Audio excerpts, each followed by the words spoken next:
ചേട്ടാ ഏതാനും വർഷങ്ങൾക്ക് മുൻപ് കസബ ഇറങ്ങിയ സമയത്താണ്. അന്ന് ഈ മലയാള സിനിമയിലെ നവോത്ഥാനം എന്ന് പറഞ്ഞ് ഒരു സംഘം ആളുകൾ അവരുടേതായ ശരികളുണ്ട്. അപ്പോൾ മലയാള സിനിമയിലെ സ്ത്രീ വിരുദ്ധത പലവട്ടം ഈ സിനിമകളിലൂടെ ആഘോഷിക്കപ്പെടുമ്പോൾ ഒരു അതിനെക്കുറിച്ചൊക്കെ പ്രതിപാദിക്കാൻ വേണ്ടി ഒരു മാധ്യമ സമ്മേളനം നടക്കുന്നു. അതിൽ മലയാള സിനിമയിലെ അന്നത്തെ നിറഞ്ഞു നിൽക്കുന്ന ഒരുപാട് താരങ്ങൾ, പ്രത്യേകിച്ച് വനിതകളാണ്. വനിതകളുടെ ഒരു വാർത്താ സമ്മേളനം നടക്കുന്നു. അതിനകത്ത് മലയാള സിനിമയിലെ സ്ത്രീ വിരുദ്ധതയെക്കുറിച്ച് പരാമർശിക്കുന്നതിനിടെ തൊട്ടടുത്തിരുന്ന ഒരു മലയാള സിനിമയിലെ നടിയായിട്ടുള്ള സ്ത്രീ സെയ്റ്റ് ആ സിനിമയുടെ പേര് പറയുമെന്ന് നിരന്തരം ആ മൈക്ക് കയ്യിൽ പിടിച്ചിരിക്കുന്ന നടിയോട് പറയുന്നു. അതിന് അനുസരിച്ച് അവർ ആ സിനിമയുടെ പേര് പറയുന്നു, കസബയാണ്. പിന്നീട് കുറേ കാലം ഈ സ്ത്രീ ഒതുക്കപ്പെട്ടു.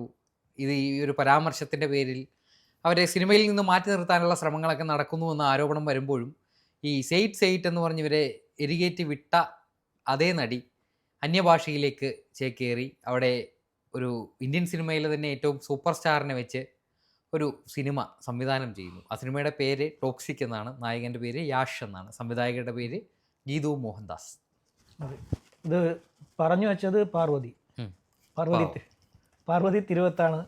അത് പേര് പറയാൻ മടിച്ചപ്പോൾ പോലും പാർവതിയെ കൊണ്ട് ആ സിനിമയുടെ പേര് പറയിച്ചതും പാർവതിയെ തുടങ്ങി വെച്ചത് ഞാൻ അവിചാരിതമായി ഒരു സിനിമ കണ്ടു എന്നുള്ളതാണ്. ആ രീതിയിൽ സിനിമയാണെന്ന് പറഞ്ഞില്ല, പറയാതെയാണ് ഈ പറയുന്ന ചിത്രത്തെക്കുറിച്ച് സംസാരിച്ചത്. അതിലെ ഒരു രംഗമാണ് അവരെല്ലാം ചൊടിപ്പിച്ചത്. ഒരു പോലീസ് ഉദ്യോഗസ്ഥയും അതിലെ ക്യാരക്ടറായിട്ടുള്ള നായകനാണെങ്കിൽ പോലും ഒരു വൃത്തികെട്ട പോലീസുകാരൻ കാണിക്കുന്ന ഒരു പ്രവൃത്തിയെ ആ രീതിയിൽ ഗ്ലോറിഫൈ ചെയ്യുന്നതിനെതിരെയാണ് ഇവർ അത് ആഘോഷിക്കപ്പെട്ടു എന്നുള്ളതായിരുന്നു ഇവരുടെ പ്രശ്നം. അതിൽ ഡബിൾ മീനിങ്ങിൽ നായകൻ സംസാരിക്കുന്നു എന്ന് പറഞ്ഞുകൊണ്ട് മലയാളത്തിൻ്റെ മെഗാസ്റ്റാറായിട്ടുള്ള മമ്മൂട്ടിക്കെതിരെ അതിരൂക്ഷമായി ഈ പറയുന്ന അതിലെ WCC ആണ്. അതായത് തിരക്കഥാകൃത്തും സംവിധായകനും ഒക്കെയാണ് അതിൻ്റെ പിന്നിലെങ്കിലും അവരന്ന് ഉന്നം വെച്ചത് മമ്മൂട്ടിയായിരുന്നു. മമ്മൂട്ടിക്കെതിരെയാണ്. അതായത് ഈ സ്റ്റാറ്റസും പൊളിക്കണം എന്നുള്ളതായിരുന്നു ഇവരുടെ ഉദ്ദേശം. അതന്ന് നടക്കാതെ പോയി എന്ന് മാത്രമല്ല, അതിൽ ഈ പാർവതി കാര്യമായി ഇരയാവുകയും ചെയ്തു. കാര്യം പാർവതിക്കെതിരെ വ്യാപകമായിട്ടുള്ള സോഷ്യൽ മീഡിയ ക്യാമ്പയിൻ നടക്കുകയും ഒപ്പം ഇൻഡസ്ട്രിയിൽ അനാവശ്യ വിവാദം ആ സിനിമയ്ക്കെതിരെ വലിച്ചിട്ടു. ആരും അതുവരെ അങ്ങനെ ഒരു വിഷയം ഉന്നയിക്കാതിരിക്കെ ഈ കുറച്ച് സ്ത്രീകൾ ഇരുന്ന് സംസാരിക്കുന്നതിനിടെ ഇത്തരത്തിലൊരു വിഷയം എടുത്തിട്ടുകൊണ്ട് മലയാള സിനിമയിൽ ഇങ്ങനെ ഒരു സിനിമ, അങ്ങനെ ഒരുപാട് സിനിമകളുണ്ട്. പറയാനാണെങ്കിൽ മലയാള സിനിമയിൽ ഒരുപാട് ചിത്രങ്ങളുണ്ട്. മലയാളം മാത്രമല്ല, എന്തിനാ സൗത്ത് ഇന്ത്യൻ ഫിലിംസിൽ ഇഷ്ടം പോലെ ഉണ്ട്, ഇന്ത്യൻ ഫിലിംസിൽ ഇഷ്ടം പോലെ സിനിമകളുണ്ട്. അതിലേക്കൊന്നും പോകാതെ എന്തുകൊണ്ട് കസബയിലേക്ക് മാത്രം അന്ന് നിങ്ങൾ വിരൽ ചൂണ്ടി എന്നുള്ളതായിരുന്നു പ്രധാനപ്പെട്ട ചോദ്യം. ആ ചോദ്യത്തിന് ഇവർക്ക് ഉത്തരം നൽകാൻ സാധിച്ചില്ല.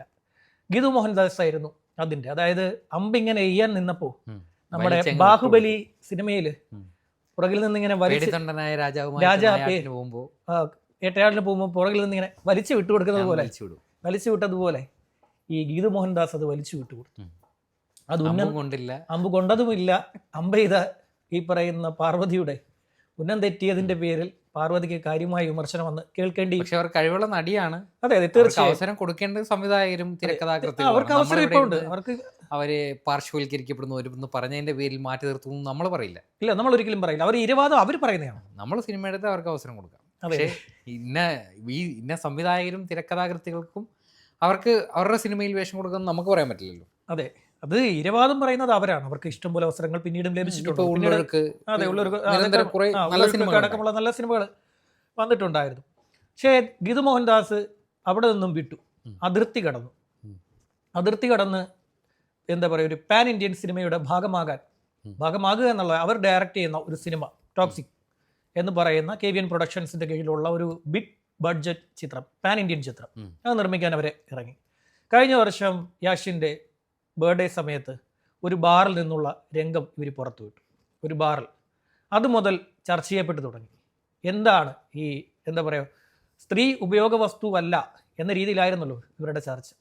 ആ ബാറിൽ ഉള്ള രംഗങ്ങൾ അടക്കം വെച്ചുകൊണ്ട് അപ്പോൾ താൻ ഇവിടെ നിന്ന് പറഞ്ഞിട്ട് പോയതൊക്കെ അവിടെ അതിർത്തി കടന്നപ്പോൾ ഇതൊന്നും അല്ലേ എന്നുള്ള ചോദ്യം വന്നു തുടങ്ങിയത് മാത്രമല്ല, അന്ന് വലിയ രീതിയിൽ അത് ചർച്ച ചെയ്യപ്പെട്ടു. ആ സമയത്ത് ഇത് വലിയ രീതിയിൽ ചർച്ച ചെയ്യപ്പെട്ടു. അങ്ങനെ ചർച്ച ചെയ്യപ്പെട്ട് ആ പ്രൊമോ വീഡിയോ അതവിടെ അവസാനിച്ചപ്പോൾ യാഷിൻ്റെ ഈ അടുത്ത ബർത്ത്ഡേ വന്നിരിക്കുന്നു. ഇന്നിപ്പോൾ രാവിലെ അതിൻ്റെ ടീസർ പുറത്തു വന്നു. മറ്റേതിനെ വെല്ലുന്ന ടീസർ, ഒരു ഹോളിവുഡ് സ്റ്റൈലിൽ സ്റ്റാർട്ട് ചെയ്യുന്ന എന്താ പറയുക, ഒരു ഹോളിവുഡ് സ്റ്റൈലാണ് സ്റ്റാർട്ട് ചെയ്യുന്നത്. ദൃശ്യങ്ങളൊക്കെ അതെ, വളരെ മനോഹരമായിട്ട്. ഭർത്താവാണ് അതെ, രാജീവ് രവി. അതെ, അദ്ദേഹം ആവുമ്പോൾ പിന്നെ ഒന്നും പറയേണ്ട കാര്യമില്ലോ. രാജീവ് രവി ചെയ്തു വെച്ച ചിത്രം അറിയാമല്ലോ. അപ്പോൾ ആ ലെവലിലുള്ള ഷോട്ട്സ് ആണ് അതിനകത്ത് ഉപയോഗിച്ചിരിക്കുന്നത്. In the name of father എന്ന് പറഞ്ഞിട്ട് ആ വേർഡ്സിൽ തുടങ്ങുന്ന ഇൻട്രോ, അതിൽ നിന്നും വന്ന് ഒരു സെമിത്തേരിയിലേക്കാണ് പിന്നെ ആ വിഷ്വൽ വന്ന് നിൽക്കുന്നത്. ആരുടെയോ ഒരാളുടെ അവസാന ചടങ്ങുകൾ നടക്കാൻ പോവുകയാണ്. ഫ്യൂണറൽ നടക്കാൻ പോകുന്നു. അതൊരു ഹോളിവുഡ് സ്റ്റൈൽ ഓഫ് മേക്കിംഗ് ആണ്. ദെൻ അവിടെ നിന്നൊക്കെ ഒരു കാർ വന്ന് ഇടിക്കുകയാണ്. അപ്പോൾ ഈ പറയുന്ന അവിടെ എന്തോ അപകടം നടക്കാൻ സാധ്യതയുണ്ട്, ആരോ അവരെ അറ്റാക്ക് ചെയ്യാൻ സാധ്യതയുണ്ട്. ഇതാണ് ആ ടീച്ചർ പറയുന്നത്. ആരോ ആ സംഘത്തെ അറ്റാക്ക് ചെയ്യാൻ ആരോ ഒരാൾ വരാൻ പോകുന്നു. അത് ഭയന്ന് തോക്കുധാരികളായിട്ടുള്ള ഒരുപാട് പേർ ആ സെമിത്തേരിക്ക് കാവൽ നിൽക്കുകയാണ്. എല്ലാ മേഖലയിലും ആ സെമിത്തേരിയുടെ എല്ലാ ഭാഗത്തും ഈ തോക്കുധാരികൾ നിൽക്കുന്നു. അവിടേക്ക് ഒരു കാർ വന്ന് ഒരു മരത്തിൽ ഇടിക്കുന്നു. പെട്ടെന്ന് ഗേറ്റിൽ നിന്ന ആൾ അലേർട്ടാവുന്നു. ആരാണ് വന്നത് എന്ന് നോക്കുന്നു. അതിൽ നിന്നും ഒരു ഡ്രങ്കൺ മാൻ പുറത്തിറക്കുന്നു. മലയാളിയാണ്. അതെ, അദ്ദേഹം മലയാളിയാണ്, ഫേമസ് ആണ്, നമ്മുടെ മലയാള സിനിമയിലൊക്കെ ഉള്ള ഒരാളാണ്. അതെ. അദ്ദേഹം വന്ന് ഇറങ്ങുന്നു. അദ്ദേഹം ചിരിച്ചുകൊണ്ട് പുറത്തേക്ക് പോയിട്ട് സ്ഫോടക വസ്തു എടുത്ത് കാറിൽ കണക്ട് ചെയ്യുന്നു. അപ്പോൾ കാറിൽ കണക്ട് ചെയ്ത ശേഷം പിന്നീട് അങ്ങോട്ടുള്ള രംഗമാണ് നമുക്ക് കുട്ടികളെ പോലും കാണിക്കാൻ പറ്റാത്ത രീതിയിലുള്ള രംഗം. ഒരു സോഫ്റ്റ് പോൺ ചിത്രം ഒക്കെ പറയാൻ പറ്റും. അതെ, ഒരു ചെറിയ രംഗങ്ങൾ, ഏതാനും നിമിഷങ്ങൾ മാത്രം വന്നു പോയ ഒരു പോൺ സിനിമ, ഒരു പോൺ ഫിലിം, പോൺ സിനിമയുടെ ട്രെയിലർ, ടീസർ എന്നേ പറയാൻ പറ്റുള്ളൂ. അപ്പോൾ അത് കുട്ടികളെ പോലും കാണിക്കാൻ പറ്റാത്ത രീതിയിലുള്ള അവസ്ഥയാണ്. അപ്പോൾ അതിൽ ഒരു സ്ത്രീയുമായിട്ടുള്ള ഈ ലൈംഗിക ബന്ധം, അതിനിടെ കാറിനുണ്ടാകുന്ന കുലുക്കം, ചലനം, ആ ചലനത്താൽ ബോംബ് ബ്ലാസ്റ്റ് ചെയ്യാൻ വേണ്ടി പോകുന്നു. ബോംബ് ബ്ലാസ്റ്റ് ചെയ്യുന്നതും ഇതിനകത്ത് കിടക്കുന്ന രംഗവും തമ്മിൽ ബന്ധമുണ്ട്, കണക്റ്റഡ് ആണ്. രണ്ടും തമ്മിൽ കണക്റ്റഡ് ആണ്. ആ രംഗങ്ങളും ഈ രണ്ട് രംഗത്തിന്റെയും അർത്ഥം ഒന്നാണ്. ഇതാണ് ഡബിൾ മീനിങ്. ഇതാണ് ആ ടീസറിലുള്ള ഡബിൾ മീനിങ്. അതായത് ബോംബ് പൊട്ടുന്നതും അകത്തെ കാര്യവും ഒന്നാണ്. ഇതാണ് അവർ അവിടെ പറഞ്ഞു വെച്ചിരിക്കുന്ന ഒരു കാര്യം. അതായത് അവരതിനെ കണക്ട് ചെയ്ത് വെച്ചിരിക്കുകയാണ്. ഈ വീഡിയോ കണ്ട് കൊച്ചുകുട്ടികളാരും ഈ ടീസർ കാണാൻ പാടില്ല. അതാണ് ഇതിനെ ആദ്യമേ എഴുതി കാണിക്കേണ്ട ഒരു വാണിംഗ് ആയിട്ട് എഴുതി കാണിക്കേണ്ട കാര്യമാണ്. ഈ കുട്ടികളെ കാണിക്കാൻ പാടില്ല എന്നുള്ളത്. അവരിതിനെ തെറ്റിദ്ധരിക്കും. ഈ പറയുന്ന സെക്ഷൽ എഡ്യൂക്കേഷൻ വേണമെന്നൊക്കെ നമ്മൾ ആവശ്യപ്പെടുമ്പോഴും ഇതൊന്നുമല്ല സെക്ഷൽ എഡ്യൂക്കേഷൻ, ഇതൊന്നുമല്ല ഈ പറയുന്ന ലൈംഗിക ബന്ധം എന്നുള്ള കാര്യം പറഞ്ഞു കൊടുക്കേണ്ട ഉത്തരവാദിത്തം കൂടി മാതാപിതാക്കൾക്ക് ഈ ടീസറിലൂടെ ഗീതു മോഹൻദാസ് വെച്ചു കൊടുത്തു. നിങ്ങൾ കുറച്ച് മാതാപിതാക്കൾ ഇനി പണിയെടുക്കുക എന്നുള്ളത്. കാരണം കുട്ടികളുടെ എല്ലാവരുടെയും കയ്യിൽ മൊബൈലുണ്ട്. ഈ മൊബൈലിൽ ഒക്കെ തന്നെ ഈ പറയുന്ന ടീസർ അവൈലബിളുമാണ്. യൂട്യൂബാണ്, അവൈലബിൾ ആണ്. അപ്പോൾ ഈ കുട്ടികളെടുത്ത് ഇത് കണ്ടു കഴിഞ്ഞാൽ ഇത് ഇങ്ങനെയാണ് എന്ന് തെറ്റിദ്ധരിക്കും. നിങ്ങൾ വലിയ ചർച്ചകളല്ലേ നടത്തുന്നത്? നിങ്ങൾ വലിയ ചർച്ചകളൊക്കെ നടത്തിയല്ലോ. സ്ത്രീ ഉപഭോഗ വസ്തുവല്ല. അപ്പോൾ അങ്ങനെയൊക്കെയുള്ള ചർച്ചകൾ നടത്തുന്ന ഒരാളാണ്. ബാക്കി വേറൊരാൾ ഇത് ചെയ്തു കഴിഞ്ഞാൽ സ്വന്തം നിലപാടുകൾ ഒരു ഇതിലേക്ക് എത്തിക്കാനുള്ള ഒരു സൃഷ്ടിയാണ് സിനിമ എന്ന് പറയുന്നത്. അതെ, ഒരു സിനിമാ പ്രവർത്തക താൻ പറഞ്ഞു വെച്ചിരിക്കുന്ന കാര്യങ്ങൾ തൻ്റെ സിനിമയിലൂടെ പ്രാവർത്തികമാക്കാനെങ്കിലും ശ്രമിക്കണം. അതെ, മാന്യത. അത് പറഞ്ഞു വെച്ചിട്ട് പോയതല്ലേ. ഇവിടെ വാ എന്ന് പറഞ്ഞില്ലേ? ഇവിടെ വാന്ന് ആൾക്കാർ പറയുന്നത് ഇതുകൊണ്ടാണ്. ഇതിനെയാണ് ഈ പറയുന്ന പോലെ ഈ രണ്ട് രീതിയിലുള്ള കാര്യങ്ങൾ ഈ പറയുന്ന പോലെ പ്രവർത്തിച്ചു പോയി. അതാണ് ഈ പ്രശ്നം. നമുക്ക് നമ്മുടെ കാര്യങ്ങളെ പേഴ്സണലി നമുക്ക് എന്തും ചെയ്യാം, നമുക്ക് എന്തെങ്കിലും പറയാം, ഒക്കെ ചെയ്യാം. പക്ഷെ പൊതുസമൂഹത്തെ ബാധിക്കുന്ന രീതിയിൽ വളരെ അപകടകരമായിട്ടാണ് ഈ സാധനം പുറത്തു വന്നിരിക്കുന്നത്. ഇത് വലിയ തോതിൽ കുട്ടികളെ ബാധിക്കും. മുൻപ് തന്നെ ഒരുപാട് കാലം മുമ്പ് ആവേശത്തിൻ്റെ ഈ പറയുന്ന പോലെ ആവേശത്തിലെ പാട്ടും കാര്യങ്ങളും ഒക്കെ വന്നപ്പോൾ, വിമർശനം വന്നപ്പോൾ, ഈ ആവേശത്തിലെ പാട്ട് ആവേശത്തിലെ ചിത്രമെടുത്ത് കുട്ടികളെ സ്കൂളിലേക്ക് അയക്കുന്ന രംഗം കൊണ്ടുവച്ചപ്പോൾ നമ്മളടക്കമുള്ളവർ അതിനെ വിമർശിച്ചു. ആവേശത്തിലെ രംഗണ്ണനല്ല കുട്ടികളുടെ മാതൃക. രംഗണ്ണനാവാൻ പാടില്ല. രംഗണ്ണനാവാൻ ആയിപ്പോയ ഒരുപാട് മനുഷ്യർ നമ്മുടെ ചുറ്റുമുണ്ട്. അതൊക്കെ ജീവിതത്തിലെ സാഹചര്യം കൊണ്ടായിപ്പോയവരാണ് ഭൂരിഭാഗം പേരും. രംഗണ്ണന്മാരായി ജീവിക്കേണ്ടി വരുന്നവർ. ഒരിക്കൽ ഈ കളത്തിലേക്ക് ഇറങ്ങിക്കഴിഞ്ഞാൽ പിന്നെ തിരിച്ചു പോവുക എന്ന് പറയുന്ന വലിയ ബുദ്ധിമുട്ടുള്ള കാര്യമാണ്. നമ്മൾ പിന്നീട് അവർക്ക് ഒരുപാട് നീന്തേണ്ടി വരും. പുതിയ കുട്ടികളെ രംഗണ്ണൻ്റെ മാതൃകയിൽ ആക്കിയെടുക്കാൻ പാടില്ല. അതൊരു ആവേശം എന്ന് പറയുന്ന സിനിമ, ഞാൻ ഇത് വളരെ ഉദാഹരണമായി പറഞ്ഞു കൊടുക്കുക. ആവേശം സിനിമ കണ്ടിട്ട് നമ്മുടെ തൃശ്ശൂർ തേക്കിൻകാട് മൈതാനത്ത് ഒരു ഗുണ്ടയുടെ കേക്ക് ബർത്ത്ഡേ ആഘോഷത്തിന് കുട്ടികളെല്ലാം കൂടെ ചെന്നു. ഒരു ക്ലാസ് മുഴുവൻ കുട്ടികളില്ല, ഒരു ക്ലാസ്സിൽ കുട്ടികളില്ലാതെ അധ്യാപകൻ പോലീസ് സ്റ്റേഷനിൽ വിളിച്ചു, തൃശ്ശൂർ ഈസ്റ്റ് പോലീസ് സ്റ്റേഷനിൽ വിളിച്ചു. സ്റ്റേഷനിൽ വിളിച്ചിട്ട് പറഞ്ഞു, സാർ എൻ്റെ കുട്ടികളെ ഒന്നും കാണുന്നില്ല, എല്ലാവരും തേക്കിൻകാട് മൈതാനത്തുണ്ടെന്ന് അറിയുന്നെന്ന് പറഞ്ഞു. പോലീസ് തേടി ചെന്നപ്പോൾ അവിടെയുണ്ട് ഇവരെല്ലാവരും. സിനിമ ഇൻഫ്ലുവൻസ് ചെയ്യുന്നുണ്ട്. അതാണ് ഈ ടീസറിൻ്റെയും പ്രശ്നം. ഇതിപ്പോൾ ആർക്കും പറയാം, ഇതൊരു ആവിഷ്കാരമാണ്, ആവിഷ്കാര സ്വാതന്ത്ര്യം എന്നൊക്കെ പറയാം. ഇതൊക്കെ സംബന്ധിച്ചു ഇങ്ങനെ ഒന്നും പറഞ്ഞിട്ടേ ഇല്ലാത്ത ഗീതു മോഹൻദാസ് പോയൊരു പാൻ ഇന്ത്യൻ സിനിമ ചെയ്താൽ ഇങ്ങനെയൊക്കെ അല്ല. ഇത് എന്താ അടൻസുള്ളി എന്ന് പറഞ്ഞ് എഴുതി കാണിച്ച്, അത് കുട്ടികളെ കാണിക്കാൻ പാടില്ല, 18 വയസ്സിൽ താഴെയുള്ളവർ കുട്ടികളെ കാണിക്കാൻ പാടില്ലാത്ത ചിത്രങ്ങൾ ഇഷ്ടം പോലെ ഇറങ്ങുന്നുണ്ട്. ഈ അടുത്തും ഒരു സിനിമ ഇറങ്ങി, അതും കുട്ടികളെ കാണിക്കാൻ പാടില്ല എന്നുള്ള നിഷ്കർഷിച്ച് ഇറക്കിയിരിക്കുന്ന സെൻസർ ബോർഡ് ആ രീതിയിൽ വിട്ടിരിക്കുന്ന ചിത്രമാണ്. പക്ഷെ അതിലെ പ്രധാനപ്പെട്ട ഈ രംഗങ്ങളൊക്കെ എടുത്ത് ടീച്ചറാക്കി എങ്ങനെ ഇരിക്കും? ഇതിപ്പോൾ എന്തായാലും ചിത്രം എന്താ പറയുക, എ സർട്ടിഫിക്കറ്റിൽ ഇറങ്ങാൻ പോകുന്ന ചിത്രമാണ്. എ സർട്ടിഫിക്കറ്റ് ഇതിന് കിട്ടാൻ പോകുന്നുള്ളൂ.